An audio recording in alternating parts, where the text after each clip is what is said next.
Pastor Sunday, I think if it's okay, I want to really address anyone watching.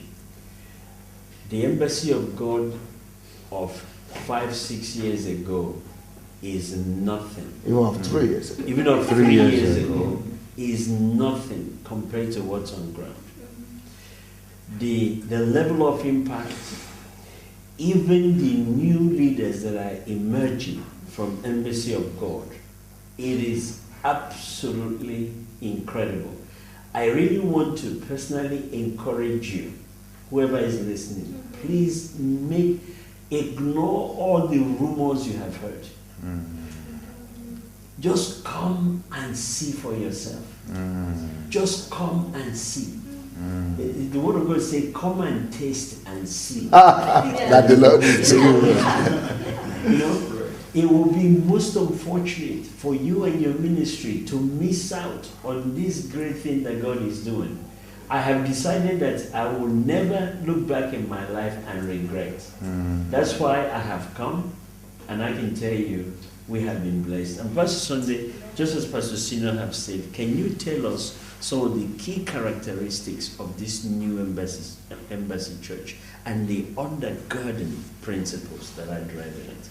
You know, like I was saying, that thanks to this persecution, and when I began to see the reactions of people and the changes in people, and, you know, because before, I was a pastor, and even though I was open to relating to people and I had relationship, but I was a kind of an idealist.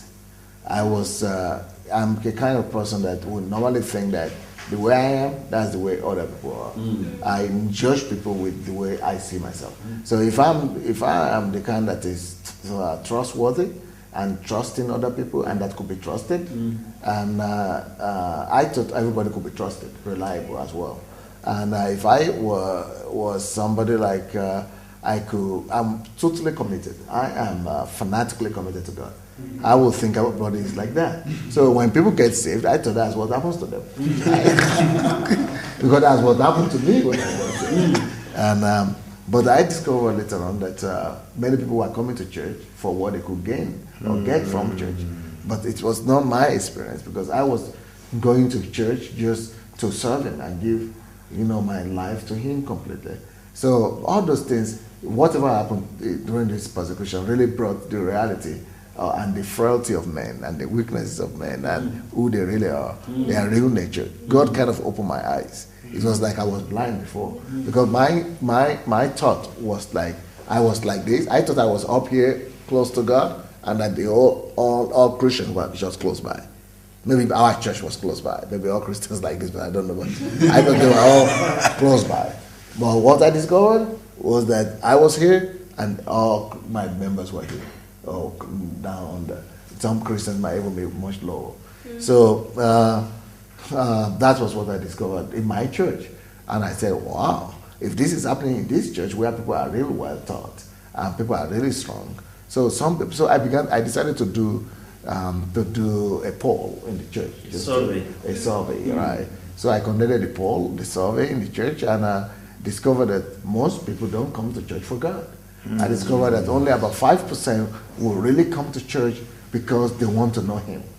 Most people who come to church, they are coming because they like the church. Most people come to church because they like the preaching. Some people come to church because they like the pastor. Some people come to church because the pastor is anointed. Some people come to church because the pastor can work miracles. Some people come to church because they are sick. Some people come to church because they have issues. Some people come to church because they have problems. Some people come to church because they just want to relate. Some people come to church because they need to stimulate themselves through the music, through preaching, and get themselves happy and get out of depression. Yes. So some people come to church for different reasons, and that was what I discovered. That only about 5% will actually come to church just for God, to know Him, to discover Him, and to reveal Him. Not too many people are doing that. So when I got to the bottom line of that, and I discovered that was what was happening in my church, I said, no, this is scary. I better do something about it. Then I said, but I'd preached all these messages. Where are they? That was what led me to the fact that people only retain 1 to 2% of what is preached in the church. Things need to be changed. The way we preach, the way we pass across the message needs to be changed. Nothing is wrong with the message, nothing is wrong with the word, but it is the methodology of communicating the word that needs to be changed. And that was what led me to a number of things, a number of radical changes that has led to what is now called the new embassy of God.